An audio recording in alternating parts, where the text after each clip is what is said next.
الحمد لله رب العالمين والعاقبة للمتقين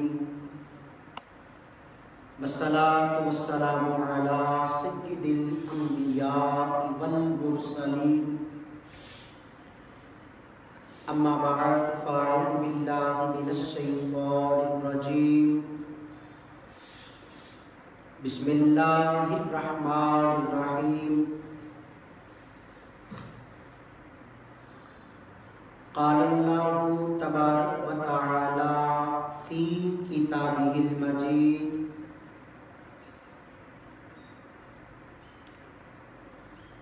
من عمل صالحا من ذكر أو أنثى وهو مؤمن فلنحيينه حياة طيبة صدق اللہ العظیم وصدق رسولہ النبی الکریم الامین ونحن علی ذالک لمن الشاہدین والشاکرین والحمد للہ رب العالمین بلغ العلا بکمالہ کشف الدجا بجمالہ حسنت جمیع خصالہ صلو علیہ وآلہ مولایا صلی وسلم دائما ابدا علی حبیبک خیر الخلق کلہم محمد سید الکونین والثقلین والفریقین من عرب ومن عجم اللہم صلی علی سیدنا ومولانا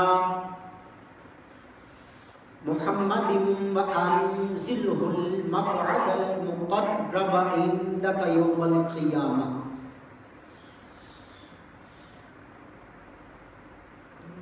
نہایت ہی واجب الاحترام بزرگوں، دوستوں، السلام علیکم ورحمۃ اللہ وبرکاتہ۔ اللہ کریم جل جلالہ کا جتنا بھی شکر ادا کیا جائے یہ کم ہے کہ اس پاک پروردگار عالم نے ہمیں سب سے بہترین مخلوق میں پیدا فرمایا، سب سے بہترین مخلوق میں پیدا فرمانے کے بعد اللہ کریم نے جو سب سے بڑا احسان فرمایا، جو سب سے بڑا فضل فرمایا، وہ احسان، وہ فضل یہ فرمایا ہم جیسے گناہگاروں کو اپنے محبوب کریم علیہ السلام کی امت میں شامل فرما دیا، اور اللہ کریم نے اس انسان کو جتنی بھی نعمتیں عطا فرمائیں، یہ ساری کی ساری نعمتیں رب کائنات نے اپنے پیارے محبوب علیہ السلام کے توسط سے عطا فرمائی۔ قرآن کریم کا واضح لفظوں میں اعلان ہے وَإِن تَعُدُّوا نِعْمَةَ اللَّهِ لَا تُحْصُوهَا۔ اللہ کریم ارشاد فرما رکھا ہے کہ اے میرے بندے، اگر تو میری نعمتوں کو گننا چاہے، اگر تو میری نعمتوں کو شمار کرنا چاہے، تیرے دن بھی گزر جائیں گے، تیری راتیں بھی گزر جائیں گی، مگر لا تحصوہا، تو میری ایک نعمت کا بھی شکر اور حق ادا نہیں کر سکتا۔ اور مزے کی بات یہ کہ اللہ کریم کی ذات نے یہ ساری کی ساری نعمتیں ہمیں مفت میں عطا فرمائی۔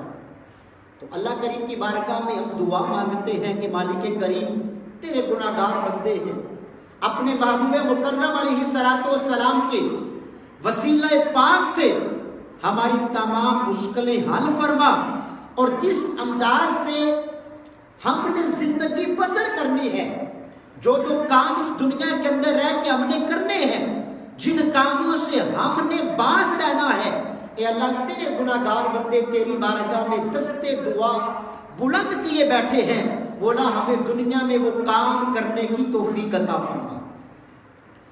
برکتوں والا، عظمتوں والا معراج مصطفیٰ صلی اللہ علیہ وسلم کا مہینہ جاری ہے۔ یہ وہ بابرکت ماہ مقدس ہے جس ماہ کے اندر، جس مہینے کے اندر اللہ کریم نے ہمارے آقا علیہ السلام کو معراج شریف کا معجزہ عطا فرمایا۔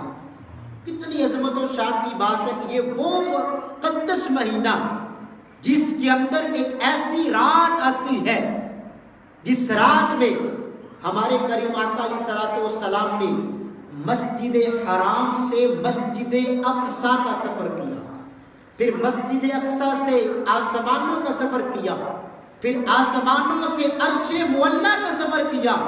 المختصر یہ کہ رب کریم نے اس رات میں اپنے محبوب کو اپنا قرب عطا فرمایا۔ اور مزے کی بات یہ کہ یہ وہ بابرکت رات ہے جس رات اللہ کریم نے اپنے پیارے محبوب علیہ السلام کو اپنا دیدار بھی عطا فرما دیا۔ میرے آقا علیہ السلام نے رب کریم کے جلوے بھی دیکھے، راز و نیاز کی باتیں بھی ہوئی، اور اس امت کو رب کریم نے بہت زیادہ تحائف بھی عطا فرمائے۔ اب میں اور آپ غور کریں کہ ہم نبی کریم علیہ السلام کے معراج شریف سے کس انداز سے اپنے لیے اصلاحی سبق حاصل کرتے ہیں۔ تو آج کی یہی نیت ہے کہ نبی کریم علیہ السلام کو اللہ کریم نے معراج کا معجزہ عطا فرمایا۔ اس معراج کے پورے واقعہ سے آقا کریم کے امتیوں کو، نبی کریم علیہ السلام کے غلاموں کو کون سا ایک اصلاح کا پہلو ملتا ہے اور ایک ایسا سبق ملتا ہے جس سبق کے اوپر بندہ عمل کرے، اللہ کریم اس کی زندگی کے گناہوں کو معاف فرما دیتا ہے۔ اگر بندہ معراج مصطفیٰ کے ان اصلاحی پہلوؤں کے اوپر عمل کرنے والا بن جائے تو یقین کریں اللہ کریم اپنے بندے سے راضی بھی ہوتا ہے اور اپنا وصل، اپنا قرب بھی اپنے بندے کو عطا فرما دیتا ہے۔ تو آج کے جمعہ المبارک کے خطبے کے اندر چند ایک ایسی باتیں ہم سیکھیں گے کہ وہ کام جو میرے کریم آقا علیہ السلام جب معراج کی رات آسمانوں پہ گئے، نبی کریم علیہ السلام نے جنت کے مناظر کو بھی دیکھا، جہنم کے طبقات کو بھی دیکھا، اور پھر جہنم کے اندر ایسے لوگ موجود تھے جن کو الگ الگ قسم کا عذاب کا ہو رہا تھا۔ اللہ کریم ہمیں ان عذاب سے پناہ عطا فرمائے اور ان جہنم کی وادیوں سے بچنے کی توفیق عطا فرمائے۔ تو آج کے جمعہ المبارک کے خطبے میں چند ایک ایسی باتیں سیکھیں گے کہ جن کا ہماری ذات کے ساتھ بہت گہرا تعلق ہے۔ قرآن کریم فرقان حمید بڑے واضح لفظوں میں ہمیں یہ بات بیان کر رکھا ہے، من عمل صالحا من ذکر او انثى وهو مؤمن فلنحيينه حیاتا طیبہ۔ بڑا واضح لفظوں میں ترجمہ یہ ہے، اللہ کریم نے ارشاد فرمایا کہ تم میں سے جو کوئی بھی صالح اعمال کرے، نیک اعمال کرے، چاہے وہ مرد ہو یا عورت ہو، مگر شرط کیا ہے؟ اللہ فرماتا ہے ہو وہ ایمان والا، ہو وہ ایمان والی عورت ہے۔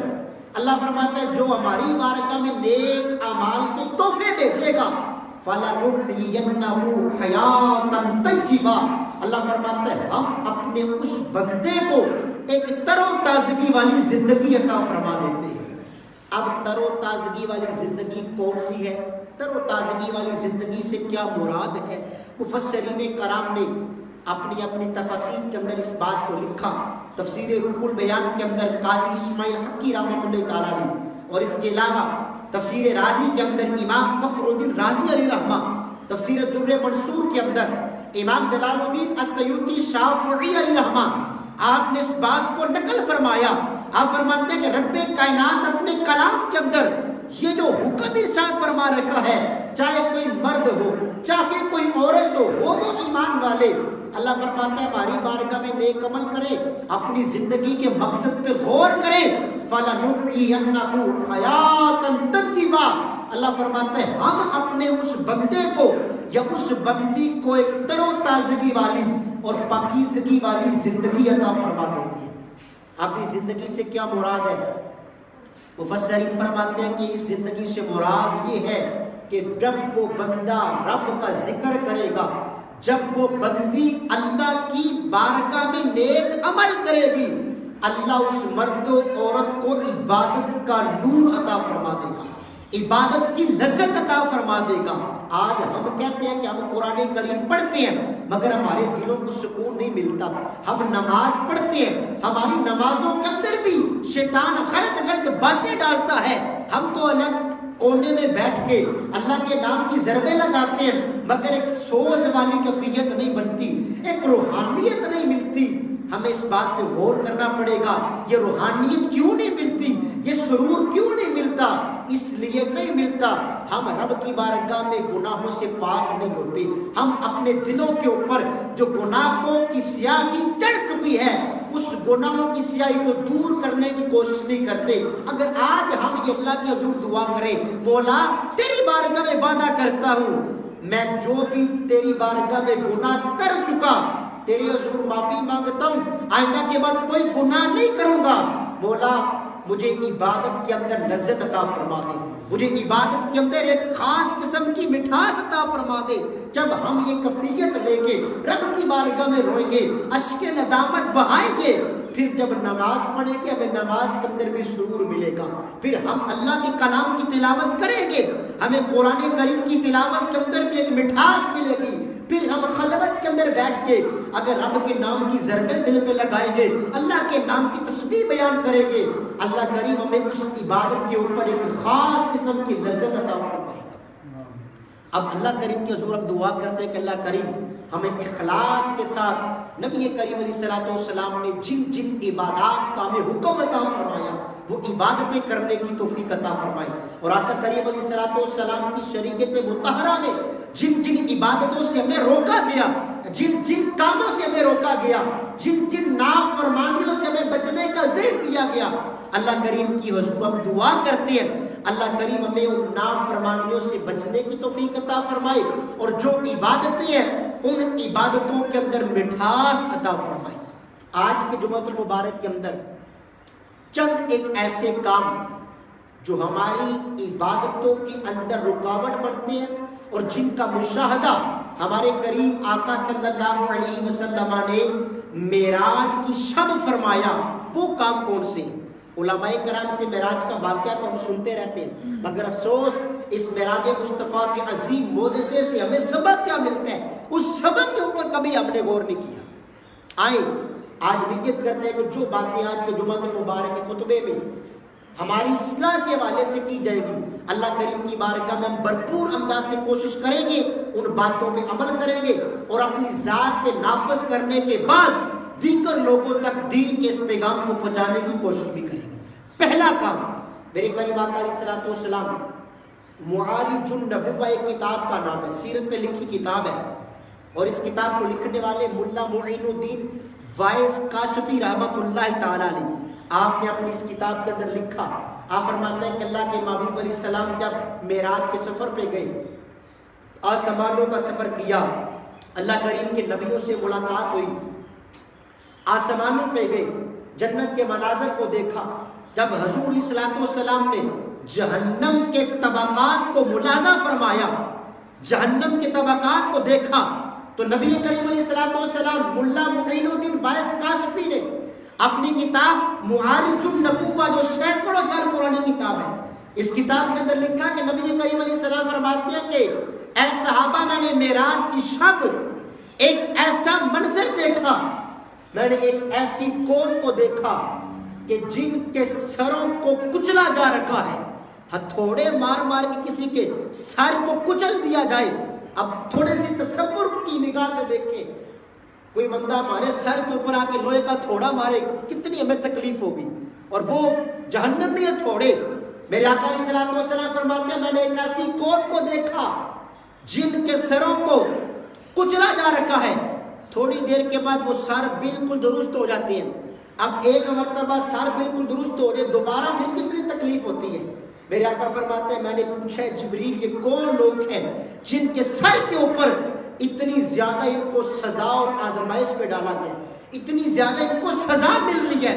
تو حضرت سیدنا جبریل امین عرض کرتے ہیں یا رسول اللہ صلی اللہ علیہ وآلہ وسلم، آقا یہ آپ کی امت کے وہ لوگ ہیں جو نماز میں سستی کیا کرتے تھے، نماز کے وقت ان کے سروں پہ بوجھ پڑ جاتا تھا، یہ کہتے تھے آج ہمارے کپڑے نہ پاوے کل سے نماز پڑھے گی، آج ہمیں یہ کام ہے کل سے نماز پڑھے گی۔ شیطان ان کے اندر یہ وسوسے ڈالتا تھا، اے بندی ابھی تو تیری بڑی عمر پڑی ہے، کل سے نیکیاں کرنا شروع کر دے، کل سے تو رب کا ذکر کرنا شروع کر دے۔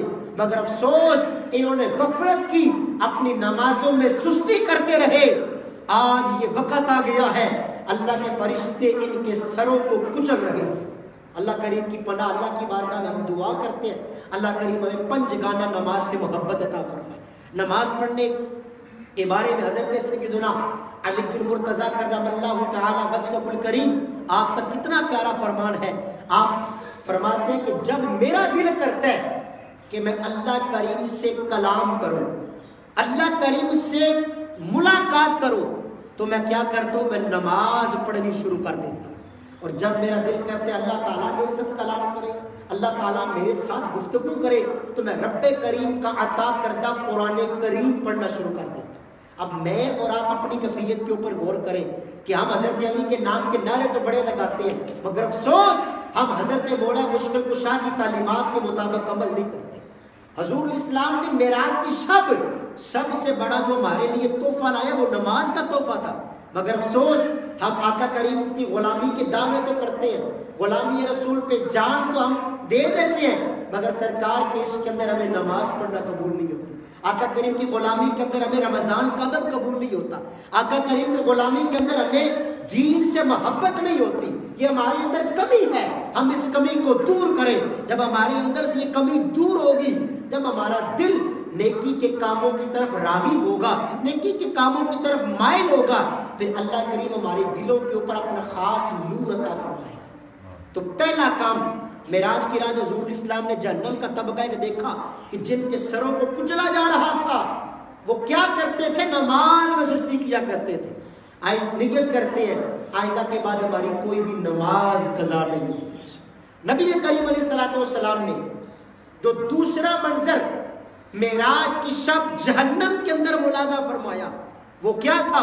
حضور اسلام فرماتے ہیں معراج کی رات میں نے ایک ایسی قوم کو دیکھا جو آگ کی شاخوں سے لٹکے ہوئے تھے۔ بات زبان سے کرنی بڑی آسان ہوتی ہے، مگر تصور کی نگاہ سے بندہ دیکھے کہ آج اگر کسی بندے کو درخت کی ٹہنی سے لٹکایا جائے، اس بندے کی چیخیں نکل جاتی ہیں، اس بندے کو کتنا دردناک عذاب دیا جا رہا ہے، مگر اس وقت پہ غور کرے کہ آگ کی شاخوں سے بندے لٹکے ہوئے ہیں۔ میرے آقا علیہ السلام نے فرمایا جبریل بتاؤ یہ بندے کیا کرتے تھے؟ عرض کی آقا یہ آپ کی امت کے وہ لوگ ہیں جو دنیا میں رہ کے ماں باپ کو گالیاں نکالا کرتے تھے، آقا جو دنیا میں رہ کے ماں باپ کو تنگ کیا کرتے تھے۔ غور کریں اپنی کیفیتوں کے اوپر، میں اور آپ اپنے ماں باپ کی اطاعت گزار یا نہیں؟ اگر میرا دل میرا ضمیر اس بات کی گواہی دیتا ہے کہ واقعی یار میں اپنے باپ کا خدمت گزار ہوں، واقعی طور پہ کہ میں اپنی ماں کا ادب کرنے والا ہوں، تو خدا کی قسم ہم اللہ کی بارگاہ میں سجدہ شکر ادا کریں۔ اس دور کے اندر اولاد کا فرما بردار ہونا اور ماں باپ کے لیے مخلص ہونا اللہ کی بہت بڑی نعمت ہے۔ اور اگر ہمارے اندر یہ کیفیت نہیں، اگر میرا ضمیر مجھے جھنجھوڑ رکھا ہے کہ بندے اپنے گریبان میں جا، تو اپنے باپ کو تھپڑ تک مار جاتا ہے، تو اپنے باپ کو گالیاں نکال جاتا ہے، تو اپنی ماں کے سامنے غلط باتیں کر دیتا ہے، پھر ہمیں رب کی بارگاہ میں توبہ کرنی چاہیے، اپنی کیفیت پہ غور کرنی چاہیے، اور اس وقت کو سوچیں اور دیکھیں اگر میں اپنے باپ کی نافرمانی کر رہا ہوں اگر اسی حالت میں مجھے موت آ گئی، اگر میں ماں کو گالی نکال رکھا ہوں، اگر اسی حالت کے اندر مجھے موت آ گئی، تو لوگ میری کس انداز سے گواہی دیں گے؟ جو لوگ آئیں گے کیا کہیں گے کہ یار ماں کو گالیاں نکالتا نکالتا بدبخت مر گیا، باپ کو تھپڑ مارتا مارتا، باپ کے سامنے تکبر کے لہجے میں اور اکڑ اکڑ کے باتیں کرتا کرتا دنیا سے چلا گیا۔ خدا کی قسم ہماری ایک گواہی نہیں ہونی چاہیے، ہماری گواہی تو لوگ اس انداز سے دیں، یار یہ تو وہ عاشق رسول تھا جو قرآن کی تلاوت کرتا کرتا دنیا سے چلا گیا، جو نماز پڑھتا پڑھتا دنیا سے چلا گیا، جو خلوت میں بیٹھ کے رب کے نام کا ذکر کرتا تھا، پتہ نہیں چلا اللہ کے نام کا ذکر کر رہا تھا، اللہ تعالیٰ کو اتنا یہ پسند آیا، اس کی روح کف سے اس پرواز کر گئی۔ لوگ تو ہماری اس انداز سے گواہی دیں۔ غور کریں ان باتوں کے اوپر۔ معراج کا واقعہ علماء سے ہم سنتے ہیں، مگر معراج مصطفیٰ میں سبق کیا دے رہے ہیں؟ یہ معراج کا معجزہ ہمیں پکار کے کیا رکھا ہے؟ اے لوگوں، معراج کی رات نبی علیہ السلام نے یہ منظر بھی دیکھے۔ ان باتوں پہ عمل کر لو اگر نجات چاہتے ہو، ان باتوں کو سیکھ لو اگر اللہ کا قرب چاہتے ہو، ان کاموں کو دن رات تسلی سے ان کا علم حاصل کرو اگر تمہارے دل کی تمنا ہے کہ ہمیں جنت الفردوس میں آقا کریم کا پڑوس نصیب ہو جائے۔ ہماری کیفیت کیا ہوتی ہے؟ شرابیں ہم پیتے ہیں، زنا کاریاں ہم کرتے ہیں، لوگوں کے دلوں کو ہم توڑتے ہیں، جھوٹی گواہیاں ہم دیتے ہیں، لوگوں کی زمینوں کے اوپر قبضے ہم نے کیے ہیں، رشتے داریوں کے اندر رکاوٹیں ہم نے ڈالی ہیں۔ آج کیفیت دیکھیں نا، میاں بیوی کے آپس میں بات نہیں ہے، بہن بھائی آپس میں لڑ رہے ہیں، آپس میں خاندانوں کے اندر قتلوں کے ویر چل رہے ہیں، مگر سارے گناہ کرنے کے بعد بھی دعا کیا ہوتی ہے؟ یا اللہ تعالیٰ ہماری موت مدینے پاک ہو۔ کبھی ہم نے غور کیا کہ مدینے والے آقا کی تعلیمات پہ عمل بھی کیا؟ اگر ہم چاہتے ہیں کہ ہمیں موت آقا کے قدموں میں یاد ہے، ہم گنبد خضرا کا جلوہ دیکھ رہے ہو، ہماری روح پرواز کر جائے، جنت البقیع میں ہمارا مدفن ہو جائے، تو ہمیں کیا کرنا پڑے گا؟ اپنی ذاتی اور عملی زندگی پہ غور کرنا پڑے گا۔ میری ذات کیسی ہے؟ اپنی ذات کے اوپر غور کریں۔ خدا کی قسم، اللہ کی ایک نعمت کا ہم ادا نہیں کر سکتے۔ آنکھوں کی قدر پوچھنی ہے اندھے سے پوچھے جس کی آنکھیں نہیں ہیں، کانوں کی قدر پوچھنی ہے کسی بہرے سے پوچھے، زبان کی قدر پوچھنی ہے کسی گونگے سے پوچھے، کسی لوڈے لنگڑے سے پوچھے ان پاؤں کی کیا قدر ہے، ان ٹانگوں کی کیا قدر ہے۔ آج اللہ تعالیٰ کی ہر ایک نعمت ہمارے پاس ہے، اس کے باوجود بھی ہم رب کی ناشکری کرتے ہیں۔ معراج مصطفیٰ کے یہ مناظر، یہ واقعات ہمیں سبق دے رکھے ہیں کہ ہم اپنے ماں باپ کو تنگ کرنا چھوڑ دیں، اپنے ماں باپ کا ادب کریں۔ میرے کریم آقا علیہ السلام کی حدیث شریف صحاح ستہ کے اندر موجود ہے۔ آقا کریم علیہ السلام نے فرمایا، من اصبح مطیعا للہ فی والدیہ اصبح لہ بابان مفتوحان من الجنہ، کہ جو میرا غلام اس حالت میں صبح کرے کہ وہ صبح کے وقت اپنے ماں باپ کا فرما بردار ہے، اپنے ماں باپ کی قدر کرنے والا ہے، اللہ صبح کے وقت اس کے لیے جنت کے 2 دروازے کھول دیتا ہے۔ وَإِن كَانَ وَاحِدًا فَوَاحِدٌ، اگر ایک کی قدر کرنے والا ہے، اللہ صبح کے وقت اس کے لیے جنت کا 1 دروازہ کھول دیتا ہے۔ لیکن اس حدیث پاک کا دوسرا حصہ بھی تو سنے نا۔ آج یقین کرے بوڑھے ماں باپ آگے کہتے ہیں کہ ہمارے لیے دعا کریں، ہمارا بیٹا ہمارا کیا نہ مانے۔ بوڑھے ماں باپ سفید بال ہو چکے ہیں، اتنے اپنی اولاد سے تنگ آ جاتے ہیں، مگر وہ بدبخت اولاد اپنے ماں باپ کو بڑھاپے کی حالت میں دیکھ کے بھی انہیں رحم نہیں آتا۔ قرآن تو ہمیں درس دے رکھا ہے، وَخْفِضْ لَهُمَا جَنَاحَ الذُّلِّ مِنَ الرَّحْمَةِ، اللہ فرماتا ہے بندے جب تم ماں باپ کی بارگاہ میں چلا جائے، عاجزی کے پر بچھا دے، وَقُلْ رَبِّ ارْحَمْهُمَا كَمَا رَبَّيَانِي صَغِيرًا، اور میری بارگاہ میں ہاتھ اٹھا اور یہ دعا مانگ، مولا میرا بچپن کا زمانہ تھا، میں بستر پہ پیشاب بھی کر دیتا تھا، میری ماں اس گندگی والی جگہ پہ لیٹتی تھی، مجھے خشک جگہ پہ لٹاتی تھی، مجھے اپنے سینے سے چمٹا کے رکھتی تھی، میرے بچپن کے زمانے میں نابالغی کی عمر تھا، مجھے شعور نہیں تھا، میرا باپ پورا دن مزدوری کرتا تھا، مزدوری سے اپنے پسینے کو بہاتا تھا، مگر میں طرح طرح کی فرمائشیں کرتا تھا۔ کبھی کہتا تھا ابا جی مجھے فلاں کھلونا چاہیے، کبھی کہتا تھا مجھے فلاں قسم کا ڈریس چاہیے، کبھی کہتا تھا مجھے فلاں قسم کی چیزیں چاہیے، مگر میرا باپ نے کبھی میرے ساتھ یہ بات نہیں کی، بیٹا میرے پاس پیسے نہیں۔ میرا باپ تو لوگوں سے ادھار مانگ کے میری فرمائشیں پوری کرتا تھا۔ اب اولاد کا حق بنتا ہے اللہ کے حضور دعا کرے، مولا جس طرح بچپن میں میرے ماں باپ نے مجھے پالا، یا اللہ آج میرے ماں باپ بوڑھے ہو چکے ہیں، تیری بارگاہ میں دعا کرتا ہوں آج تو ان کے اوپر رحمتوں کی بارش نظر فرما۔ وہ نیک اولاد ہوتی ہے۔ معراج مصطفیٰ کا ایک حصہ ہمیں یہ درس دے رکھا ہے، اگر ماں باپ کی قدر نہیں کریں گے جہنم کی میں آگ کی شاخوں سے میں لٹکنا پڑے گا۔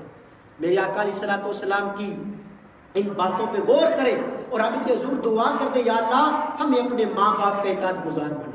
اگر کسی کا باپ دنیا سے جا چکا ہے، اگر کسی کی ماں دنیا سے جا چکی ہے، رب کی بارگاہ میں دعا کرے اللہ کریم ہمارے ماں باپ کی قبروں کو جنت کے باغوں میں سے پاک کرے۔ تیسرا طبقہ، تیسرا کام حضور اسلام نے معراج شریف کی رات جو جہنم کے اندر طبقہ دیکھا، وہ کون سا طبقہ دیکھا؟ حضور فرماتے ہیں میرا گزر ایک ایسی قوم پہ ہوا جن کے تانبے کے ناخن تھے، تانبے کے ناخن، اور وہ کیا کر رہے تھے؟ ان تانبے کے ناخنوں سے اپنے چہروں کو اور اپنے جسموں کو چھیل رہے تھے، جلس رہے تھے۔ اب غور کرنا، تانبے کے ناخنوں سے بندہ اپنے جسم کو خود ہی تکلیف دے رہا ہے۔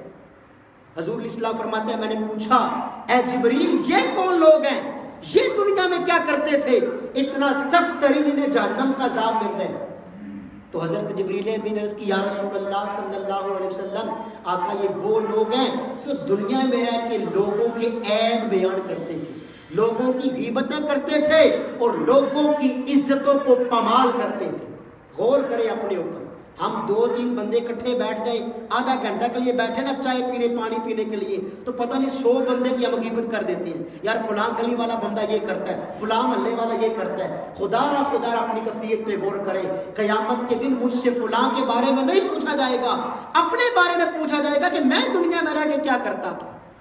دوسروں کی فکر چھوڑیں، اپنے اوپر غور کریں ہماری کیفیت کیا ہے۔ لوگوں کی غیبت ہم کرتے ہیں، لوگوں کے عیب ہم بیان کرتے ہیں، لوگوں کی عزتوں کو پامال ہم کرتے ہیں۔ میرے کریم آقا علیہ السلام کی حدیث شریف ہے، میرے آقا علیہ الصلوۃ والسلام نے فرمایا کہ جو میرا امتی، جو میرا غلام اس دنیا میں رہ کے اپنے مسلمان بھائی کے عیبوں پہ پردہ ڈالے گا، اللہ کریم قیامت کے دن اس کے گناہوں پہ پردہ ڈال دے گا۔ کبھی ہم نے ان حدیث کے اوپر غور نہیں کیا۔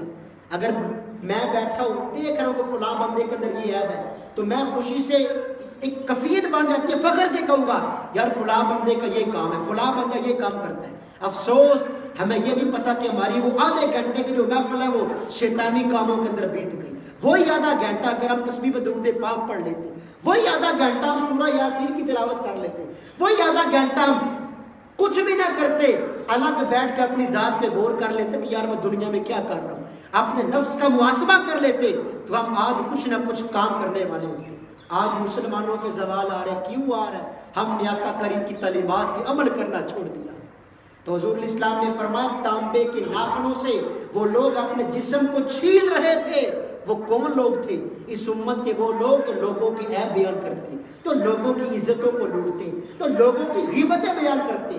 یہ معراج شریف کے اسلامی پہلو ہیں، ان کے اوپر ہم غور کریں۔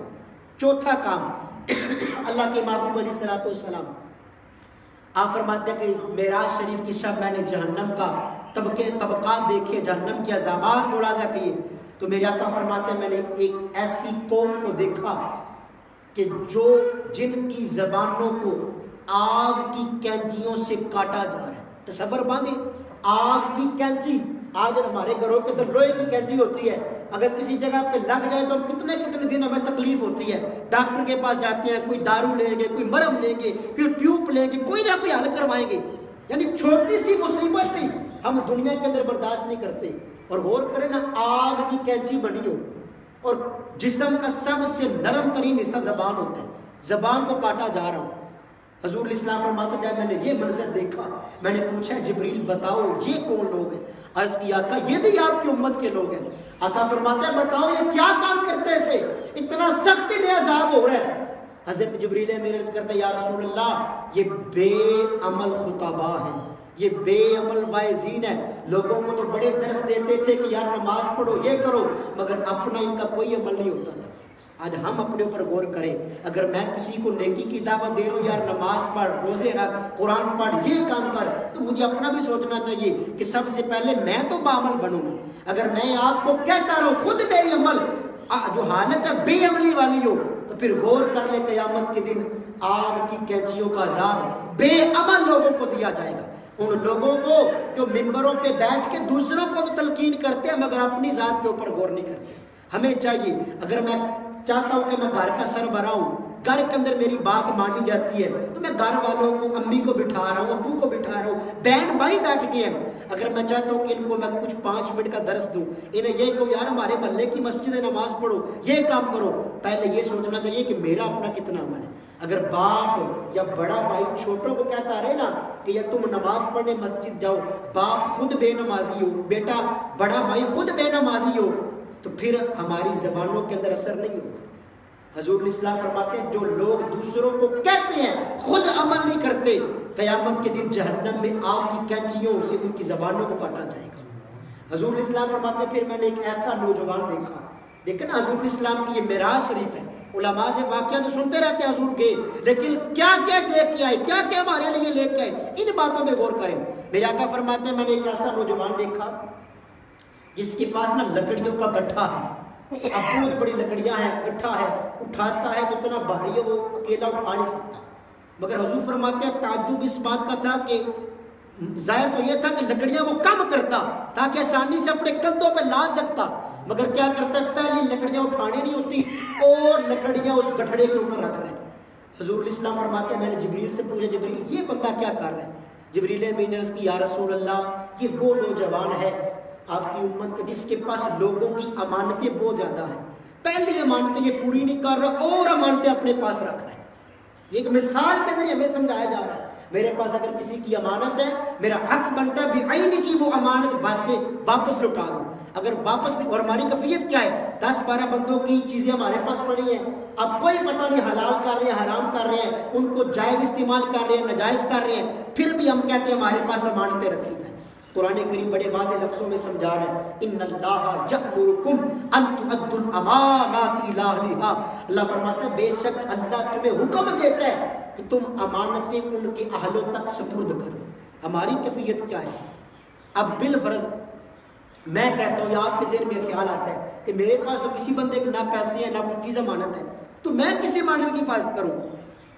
ہر بندے کے پاس ایک ایسی امانت ہے پوری زندگی بھی لگا رہے اسی امانت کا حق ادا نہیں کر سکتا۔ وہ امانت کیا ہے؟ ایمان کی امانت اللہ نے ہمیں عطا فرمائی۔ یہ جو ایمان ہے نا رب تعالیٰ کا، ہم نے اللہ کی ذات کا اقرار کیا اور اللہ تعالیٰ نے ہمیں جسم عطا فرمائے، جسم ہمارے پاس اللہ کی امانت ہے، یہ آنکھوں کی نعمت ایک امانت ہے، یہ کانوں کی نعمت ایک امانت ہے، ہمارا پیٹ ایک امانت ہے، ہماری شرمگاہ ایک امانت ہے، ہمارے ہاتھ پاؤں ایک امانت ہے۔ ان امانتوں کا حق کیا ہم ادا کرتے ہیں؟ آنکھوں کا تو حق تھا نا ہم ان کو بے حیائی سے بچائیں، حیا والی بنائیں، مگر ہم نے اس امانت کا حق ادا نہیں کیا، بے حیائی کے مناظر دیکھنے شروع کر دیے۔ زبان کا حق کیا تھا؟ ہم اس زبان سے اللہ رسول کا ذکر کریں، مگر ہم نے امانت کو ضائع کر دیا، اس زبان سے لوگوں کو گالیاں نکالنی شروع کر دی۔ ان چیزوں کے اوپر ہم غور کریں اور اپنی کیفیت کو دیکھیں، جب تک یہ چیزیں ہمارے اندر ہوں گی ہمارا معاشرہ سنورے گا نہیں۔ اگر ہم کہتے ہیں ہمارا معاشرہ سنور جائے، ہمارے معاشرے کے اندر ایک امن کی بہار آ جائے، ہمیں کیا کرنا پڑے گا؟ آقا کریم کی ان تعلیمات کے مطابق اپنی زندگی گزارنی پڑے گی۔ انسان جو ہے نا بڑا غافل ہے، بات میں کہے گا جی کل سے نماز پڑھوں گا، کل سے یہ کام کروں گا، آج میرے کپڑے پلیت ہیں، آج میں نے فلاں دعوت پہ جانا۔ افسوس اپنے دوست کی دعوت کے لیے نئے کپڑے بھی ہم پہن سکتے ہیں، مگر رب کی بارگاہ میں آنے کے لیے ہمارے پاس بہانہ ہوتا ہے ہمارے کپڑے نہ پاک ہیں۔ اللہ کریم کی بارگاہ میں حاضری کے لیے حضرت امام زین العابدین رضی اللہ تعالی عنہ جب مؤذن مسجد میں اذان پڑھتا اب چیخیں مار کے روتے، لوگ کہتے ہیں حضرت صاحب اذان ہو رہی ہے آپ رو کیوں رہے ہیں؟ آپ فرماتے ہیں لوگوں غور کرو کہ مجھے کس بادشاہ کا بلاوا آ رہا ہے، احکم الحاکمین کا بلاوا آ رہا ہے، حی علی الصلاۃ آؤ بھلائی کی طرف، حی علی الفلاح آؤ کامیابی کی طرف۔ 5 وقت مؤذن اعلان کرتا ہے نا کامیاب بننا چاہتے ہو مسجد میں آ جاؤ، مگر ہم کیا کہتے ہیں؟ ہم مسجد میں نہ آ کے یہ دعویٰ کر رہے ہیں ہمیں کامیابی کی ضرورت نہیں ہے، ہمیں نجات کی ضرورت نہیں ہے۔ اللہ کا نام یقین کرے جو اذان ہے نا یہ 24 گھنٹے ہوتی رہتی پوری دنیا کے اندر۔ اگر آج ہمارے پاکستان میں یہ ٹائم ہے دوسرے ملک کے اندر کوئی اور ٹائم ہوگا۔ علماء نے لکھا کہ 24 گھنٹوں کے اندر دن رات میں ایک ایسا سیکنڈ بھی نہیں جس اس وقت پوری دنیا میں اذان نہ گونجتی، ہر وقت اللہ اور اس کے رسول کا نام کا ڈنکا بج رکھا ہے، مگر ہم غافل ہیں، ہم ان باتوں کے اوپر عمل نہیں کر رہے۔ اللہ کریم کی حضور دعا کرتے ہیں، چند ایک باتیں ہم نے اپنی اصلاح کے لیے حضور اسلام کے معراج شریف کے حوالے سنی، اللہ کریم ہمیں ان باتوں پر عمل کرنے کی توفیق عطا فرمائے۔